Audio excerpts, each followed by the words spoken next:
Bienvenidos a otro episodio más de Lo Desconocido. El episodio está relativamente tuanis, a mí me gustó bastante. Quiero contarles, este fin de semana estaba viendo una película que nunca había visto, se llama Encuentros cercanos del tercer tipo, es del 97, es super tuanis, es de alienígenas. Y el punto es que entre todas las escenas sale una escena en la que llegan como unas señales espaciales. Y dije, mae, qué buen tema, ya lo he mencionado antes, pero está chida como hablarlo más en profundidad. Antes de comenzar, les recuerdo que obviamente no pasa nada, es un emprendimiento y si ustedes quieren que sigamos existiendo o les gusta todo el contenido que hacemos o lo que estamos haciendo aquí o nada más quieren apoyarnos, la mejor manera de hacerlo es a través de Patreon en patreon.com/nopasanadaoficial. Ahí se pueden convertir en nuestros Patreons por $3 en adelante, ayudarnos básicamente a seguir subsistiendo y poder haciendo estos videos y poder tener sets nuevos y hacer nuevos formatos como los que estamos intentando ahora. Entonces, de verdad, muchísimas gracias a todos los que ya lo hacen y a los que no, pueden hacerlo por ese medio. Si de casualidad la economía lo está golpeando bastante duro, como a todo Costa Rica probablemente, los invito a que nos ayuden a través de nuestras redes, que nos den follow. Ahora cada show tiene su propia cuenta, entonces la de lodesconocido.npn en Instagram, en YouTube, me pueden encontrar como Lo Desconocido para que le den follow. Entonces, comencemos.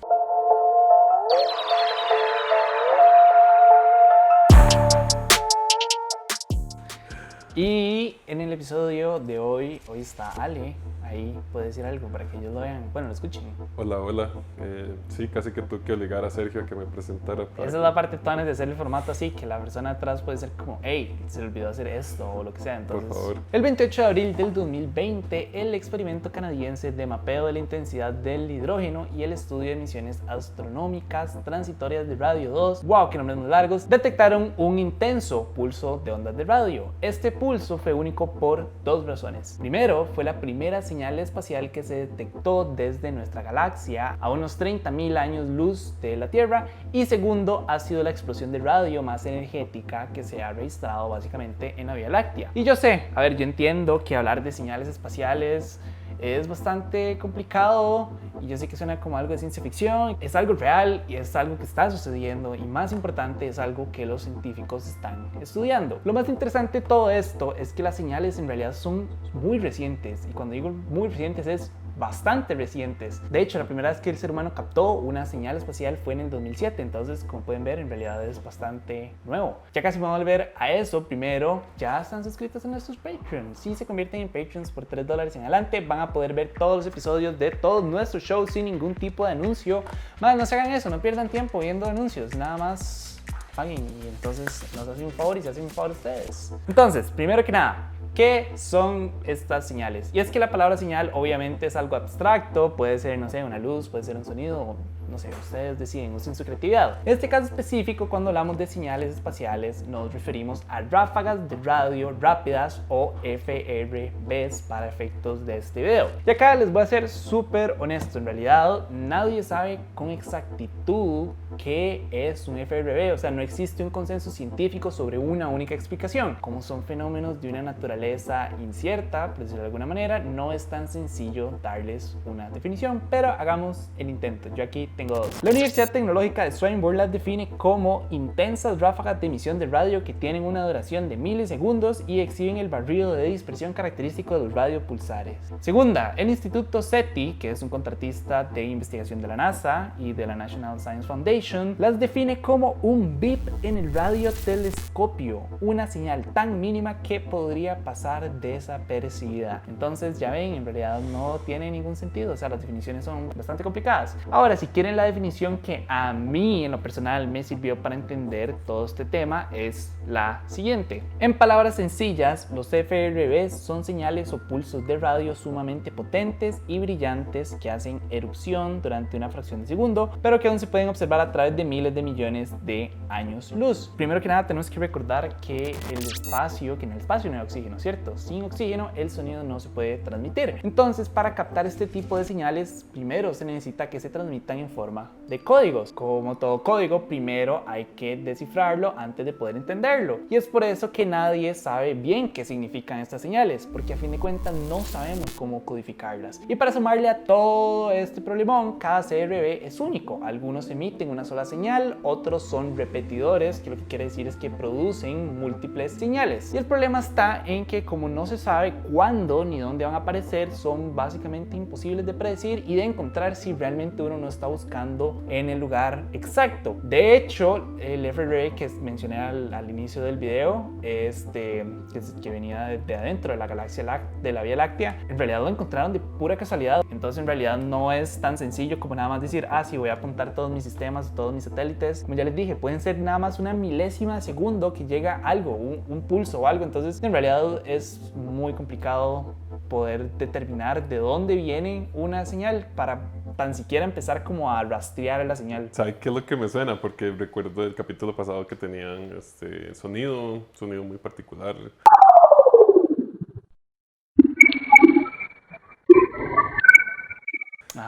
Aparentemente ahora se ven como destellos de luz también. Es como cuando tiene un archivo de que usted no sabe, un punto EPG o algún archivo raro de la compu y usted lo intenta abrir con algún software de reproducción de audio y suena una vara rarísima. Es esta cosa que no sabemos qué es, de origen desconocido, y intentamos interpretarlo por nuestras varas terrenales, la vibración del sonido y todo, pero al final ni es eso. No creo que nos estén mandando, ¿verdad?, estos chillidos de sonido ni estos destellos de luz. De hecho, eso me acaba de dar como tal vez lo que podría ser el ejemplo más fácil de una señal espacial terrenal, por decirlo de alguna manera. Es como, y uno está como sentado en la compu grande de esas como armatostes y uno tenía como los parlantes, y si ustedes tenían el teléfono cerca, antes de que le llegara un mensaje sonaba como tut, tut, tut, tut, tut, tut, porque uno sabía que algo venía. Más es parecido como a ese tut, tut, tut que suena ahí, como uno sabe que hay una señal, pero no sabe qué es lo que va a estar, o sea, uno sabe que es un mensaje de texto, pero no sabe qué es lo que trae el mensaje de texto, no sabe quién se lo mandó y no sabe a qué hora se lo mandaron. Entonces podría ser como el mejor ejemplo para explicarlo de alguna manera súper sencilla. Es ese tut, tut, tut, como nos llegan esas vibraciones, nos llegan esos sonidos, pero no tengo la menor idea ni siquiera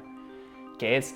Pero con todo eso dicho, tenemos que hacernos la pregunta más importante de todas, y es, ¿realmente vale la pena convertirse en un Patreon de No Pasa Nada? Y sí, totalmente lo vale. Más por $3 en adelante podrían recibir un montón de cosas a cambio. Podrían recibir contenido exclusivo, podrían, ver los shows primero cuando van saliendo. De hecho, cuando hay merch reciben descuentos y básicamente pueden ver todo el contenido sin ningún tipo de anuncio. Entonces eso siempre es súper Tony. De verdad, gracias a todos los que ya lo hacen. Entonces sigamos con el video. Hablemos de las posibles explicaciones que se manejan. Me encantaría decirles así de todo corazón, realmente me encantaría poder pisar este terreno conspiranoico y decirles que son señales extraterrestres, de ETs o de aliens que quieren regresar y comunicarse con nosotros, pero es un poco más complicado que eso. A ver, en realidad existen varias teorías. Una de mis preferidas es la del Instituto SETI, que es el que les mencioné hace un rato. Según ellos, y basándose en que las CFRBs tienen una duración de milésimas de segundos, el objeto que las emite no puede tener una longitud de más de 320.000 kilómetros. La razón es que las ondas de radio no pueden cubrir más de esa distancia en un tiempo tan limitado. Entonces, si juntamos toda la información que ellos han ido sacando, podemos llegar a la conclusión de que este tipo de señales provienen de objetos que no son más grandes que una estrella ordinaria, lo cual por sí solo ya es en realidad un avance bastante grande. También se sabe que estas señales generan una cantidad ridícula de energía en una milésima de segundo,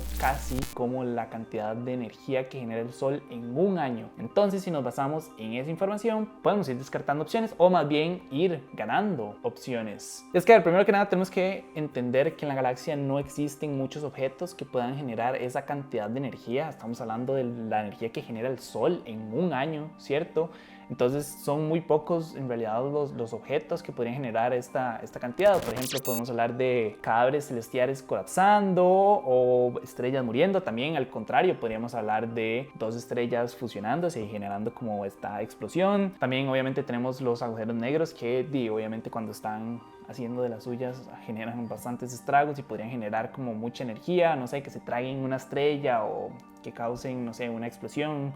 También tenemos los magnetares, que para explicarles como un poco ¿Qué es? Es un cuerpo celestial con un campo magnético sumamente potente. Básicamente es el imán más poderoso del universo. Por lo menos en lo que se ha descubierto hasta ahora es el más poderoso. Y básicamente son los restos de la explosión de una supernova, que es cuando ya la estrella o el sol va como colapsando y explota. Estos pues son los restos. Entonces, sí, en realidad de las teorías que más se manejan es como el del magnetar. También hay que entender que los magnetares son... Sí, hay diferentes tipos de magnetares. Por ahí estaba leyendo un estudio que decía que los magnetares intergalácticos son mucho más poderosos. O sea, los que están fuera de nuestra galaxia son más fuertes. O sea, en realidad no sabe por qué es que generan una mayor cantidad, una mayor explosión a la hora de hacer de las suyas. Pero lo que se sabe es que obviamente generan más energía que los que hemos logrado detectar aquí en la Tierra. Porque en realidad sí se han logrado detectar explosiones de magnetares, o por lo menos se han captado como los restos de una explosión. Entonces, lo que sí se sabe es que los de afuera son muchísimo más poderosos. Y eso entra también como en juego para cuando hablamos de las señales. Como ya les dije, algunas son únicas, o sea, nada más es un bip de un segundo y listo, desapareció. A otras son repetidoras, entonces pueden ser como varias señales de vez en cuando. Si tenemos, por ejemplo, que las explosiones más fuertes de un magnetar vienen desde afuera, podríamos interpretar que tal vez esos bips únicos tan pequeños que nos llegan podría ser un magnetar que explota afuera. Y si hablamos de señales un poco más como comunes y que nos llegan como más regularmente, podrían decirse que tal vez es un magnetar como aquí adentro haciendo pues cosas. Esto no es mucho aporte, pero que Pichu suena a magnetar y Cadáver Celestial suena como una vara salida de Evangelion. Para darlo como un ejemplo de cultura pop, creo que todo el mundo sabe quién es Boba Fett, ¿cierto? El de Star Wars. El punto es que la nave de Boba Fett tira como tiene una bomba y se llama un Thermic Imploder. Y es como, bueno, no sé si es un Thermic Imploder, pero bueno. Sí, que hace un sonido como... Ajá. Ese sonido que es como ¡pum! Que es como una onda. Imagínense eso, pero 100,000 veces mucho más fuerte. Eso es una explosión de un magnetar. Pero bueno, quiero cerrar este video hablando de un par de FRBs específicas. Primero que nada, si tienen un poco de curiosidad, en realidad se han detectado cerca de 100 señales desde que se descubrió la primera y solo se ha logrado localizar con precisión el origen de una que venía de una galaxia a 3.600 millones de años luz. Puede que sea una sola señal que genere 200 señales al año, pero bueno, se sigue contando solo como una porque lo que contamos son orígenes, no señales específicas o por lo menos como la periodicidad de eso. Comencemos por la primera, literalmente la primera, y es el estallido del Lorimer. Como ya les dije, fue la primera señal que se detectó en el 2007. Entre los registros hay un estallido de 5 milisegundos captados el 24 de julio de ese mismo año. Y con toda la información que se ha ido recopilando, se logró rastrear hasta las cercanías de la pequeña nube de Magallanes que está a unos 200,000 años luz de la Vía Láctea. Otra señal interesantísima, y ya van a ver por qué le digo los nombres, es la FRB 121102. Esta señal se logró rastrear en algún punto de una galaxia enana a unos 3 billones de años luz, y entre el 2012 y el 2019 pues han reportado más de 140 señales que provienen de ahí. Y digo que esta es súper interesante porque a diferencia de las demás señales no es consecutiva ni es periódica. Eso quiere decir que de la nada nos llegan señales de ahí, entonces, pero con cierta continuidad en realidad a lo largo obviamente de los años, pero en realidad no se ha logrado detectar como ningún patrón. Y el 18 de abril del 2015 se captó un brillo junto con la misión. De hecho, ese resplandor se mantuvo por unos 6 días, si no me equivoco, antes de desaparecer. Obviamente hubo toda una discusión sobre ese brillo y la conclusión a la que llegaron es que fue un núcleo galáctico activo alimentado por un agujero negro supermasivo. Así que en realidad, como pueden ver, no sabemos mucho sobre estas señales, para no decir que no sabemos nada. Para saber más señales hay que captar más señales. El problema es que, como ya les dije, en realidad no podemos determinar dónde va a haber una señal, ni podemos decir, sí, yo sé que aquí voy a encontrar una. Entonces en realidad podrían pasar décadas tal vez hasta que sepamos realmente qué son estas señales. Pero sí, este fue el episodio de hoy. Espero que les haya gustado, que lo hayan disfrutado. Hay, como ya les dije, muchísimas señales espaciales más. Los invito a que si quieren, como pueden ir a buscar esas señales en YouTube. Algunas pueden encontrar como los ruidos, o al menos las interpretaciones de los ruidos, porque repito, son milisegundos o son como destellos, etcétera. Entonces, y eso hay que codificarlo y hacer como un ruidito. Entonces, quieren pueden ir a buscar en YouTube. Si no, me fijo, aquí vamos a poner algunas. Nada mal, ¿usted quiere decirles algo? No, gracias por ver y estén viendo el cielo para más señales y más episodios del Desconocido. Ya saben, suscríbanse a lodesconocido.npn en YouTube. Bueno, perdón, eso es en Instagram. En YouTube ya les dije, lo pueden encontrar como Lo Desconocido. Básicamente nada más busquen en redes, no pasa nada. Y van a ir encontrando como todos los canales. Eso siempre nos ayuda montones. También convertirse en nuestros Patreons. Eso es sin molestar. Yo sé que a veces suena muy repetitivo y muy necio, pero realmente es la mejor manera de ayudarnos a crecer y pues básicamente a mantenernos independientes. Entonces nada, muchísimas gracias por ver este video. Ojalá lo puedan compartir y comentarlo. Y si están diciendo como, madre, no, ya hay toda una explicación de las señales, este más está mamando, pongan en los comentarios. Me encantaría echarnos como esa conversación. Siempre es tuanis interactuar con ustedes y eso ayuda al algoritmo, también es siempre bueno. Y nada, muchísimas gracias y nos vemos la próxima semana con otro episodio más de Lo Desconocido. Pura vida.